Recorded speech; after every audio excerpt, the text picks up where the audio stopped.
We have no right to happiness. The last thing Lewis wrote before his death in November 1963, this appeared shortly afterwards in the Saturday Evening Post, 236, 21st to the 28th of December 1963, then in Undeceptions 1971, and now in God in the Dock 1998. After all, said Claire, they had a right to happiness. We were discussing something that once happened in our own neighbourhood. Mr. A had deserted Mrs. A and got his divorce in order to marry Mrs. B, who had likewise got her divorce in order to marry Mr. A. And there was certainly no doubt that Mr. A and Mrs. B were very much in love with one another. If they continued to be in love, and if nothing went wrong with their health or their income, they might reasonably expect to be very happy. It was equally clear that they were not happy with their old partners. Mrs. B had adored her husband at the outset, but then he got smashed up in the war. It was thought he had lost his virility, and it was known that he had lost his job. Life with him was no longer what Mrs. B had bargained for. Poor Mrs. A, too, she had lost her looks, and all her liveliness. It might be true, as some said, that she consumed herself by bearing his children, and nursing him through the long illness that overshadowed their earlier married life. You mustn't, by the way, imagine that A was the sort of man who nonchalantly threw a wife away like the peel of an orange he'd sucked dry. Her suicide was a terrible shock to him. We all knew this, for he told us so himself. "But what could I do?" he said. "A man has a right to happiness. I had to take my one chance when it came." I went away thinking about the concept of a right to happiness. At first, this sounds to me as odd as the right to good luck. For I believe, whatever one school of moralists may say, that we depend for a very great deal of our happiness or misery on circumstances outside all human control. A right to happiness doesn't, for me, make much more sense than a right to be 6 feet tall, or to have a millionaire for your father, or to get good weather whenever you want to have a picnic. I can understand a right as a freedom guaranteed me by the laws of the society I live in. Thus, I have a right to travel along the public roads because society gives me that freedom. That's what we mean by calling the roads public. I can also understand a right as a claim guaranteed me by the laws, and a correlative to an obligation on someone else's part. If I have a right to receive £100 from you, this is another way of saying that you have a duty to pay me £100. If the laws allow Mr. A to desert his wife and seduce his neighbour's wife, then, by definition, Mr. A has a legal right to do so, and we need bring in no talk about happiness. But, of course, that was not what Claire meant. She meant that he had not only a legal, but a moral right to act as he did. In other words, Claire is, or would be if she thought it out, a classical moralist after the style of Thomas Aquinas, Grotius, Hooker and Locke. She believes that behind the laws of the state there is a natural law. I agree with her. I hold this conception to be basic to all civilization.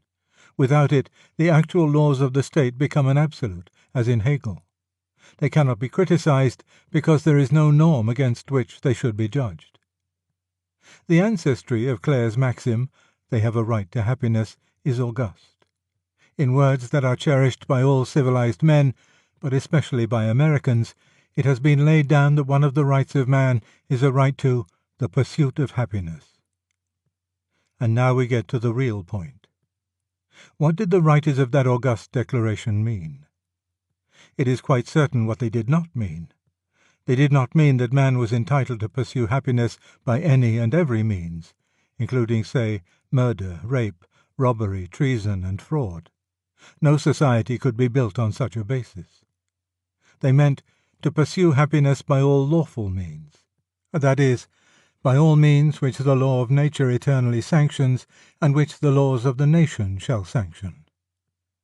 Admittedly, this seems at first to reduce their maxim to the tautology that men, in pursuit of happiness, have a right to do whatever they have a right to do. But tautologies, seen against their proper historical context, are not always barren tautologies. The Declaration is primarily a denial of the political principles which long governed Europe, a challenge flung down to the Austrian and Russian empires, to England before the Reform Bills, to Bourbon France. It demands that whatever means of pursuing happiness are lawful for any should be lawful for all, that man, not men of some particular caste, class, status, or religion, should be free to use them. In a century when this is being unsaid by nation after nation and party after party, let us not call it a barren tautology.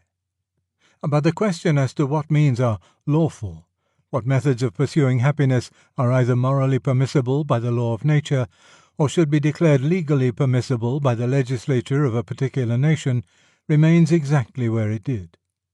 And on that question I disagree with Clare. I don't think it is obvious that people have the unlimited right to happiness which she suggests. For one thing, I believe that Clare, when she says happiness, means simply and solely sexual happiness, partly because women like Clare never use the word happiness in any other sense, but also because I never heard Clare talk about the right to any other kind. She was rather leftist in her politics, and would have been scandalized if anyone had defended the actions of a ruthless man-eating tycoon on the ground that his happiness consisted in making money, and he was pursuing his happiness. She was also a rabid teetotaler. I never heard her excuse an alcoholic because he was happy when he was drunk. A good many of Clare's friends, and especially her female friends, often felt, I've heard them say so, that their own happiness would be perceptibly increased by boxing her ears. I very much doubt if this would have brought her theory of a right to happiness into play. Clare, in fact, is doing what the whole Western world seems to me to have been doing for the last 40-odd years. When I was a youngster, all the progressive people were saying, "Why all this prudery? Let us treat sex just as we treat all our other impulses." I was simple-minded enough to believe they meant what they said. I have since discovered that they meant exactly the opposite. They meant that sex was to be treated as no other impulse in our nature has ever been treated by civilized people. All the others, we admit, have to be bridled. Absolute obedience to your instinct for self-preservation is what we call cowardice. To your acquisitive impulse, avarice. Even sleep must be resisted if you're a sentry.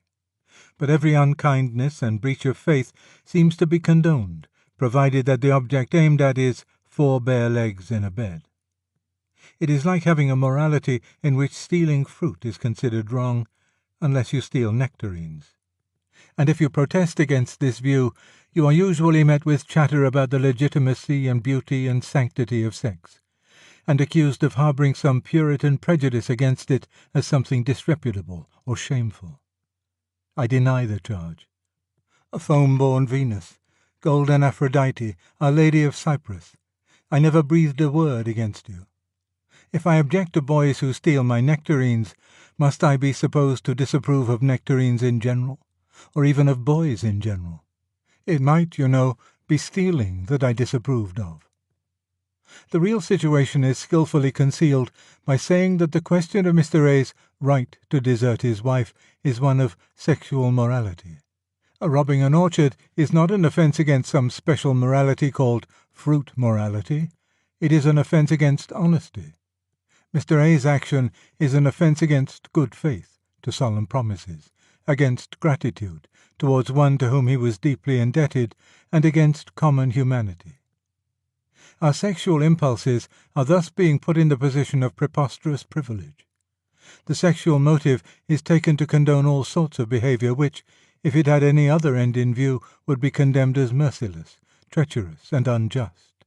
And now, though I see no good reason for giving sex this privilege, I think I see a strong cause. It is this. It is part of the nature of a strong erotic passion, as distinct from a transient fit of appetite, that it makes more towering promises than any other emotion. No doubt all our desires make promises, but not so impressively. To be in love involves the almost irresistible conviction that one will go on being in love until one dies, and that possession of the beloved will confer not merely frequent ecstasies, but settled, fruitful, deep-rooted, lifelong happiness. Hence all seems to be at stake. If we miss this chance, we shall have lived in vain. At the very thought of such doom, we sink into fathomless depths of self-pity. Unfortunately, these promises are found often to be quite untrue. Every experienced adult knows this to be so as regards all erotic passions, except the one he himself is feeling at the moment. We discount the world without end pretensions of our friends' amours easily enough. We know that such things sometimes last and sometimes don't. And when they do last, this is not because they promised at the outset to do so. When two people achieve lasting happiness, this is not solely because they are great lovers, but because they are also, I must put it crudely, good people, controlled, loyal, fair-minded, mutually adaptable people. If we establish a right to sexual happiness which supersedes all the ordinary rules of behaviour, we do so not because of what our passion shows itself to be in experience, but because of what it professes to be while we are in the grip of it. Hence, while the bad behaviour is real and works miseries and degradations, the happiness which was the object of the behaviour turns out again and again to be illusory.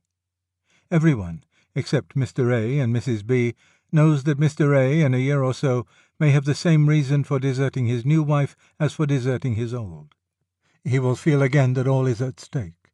He will see himself again as the great lover, and his pity for himself will exclude all pity for the woman. Two further points remain. One is this. A society in which conjugal infidelity is tolerated must always be, in the long run, a society adverse to women.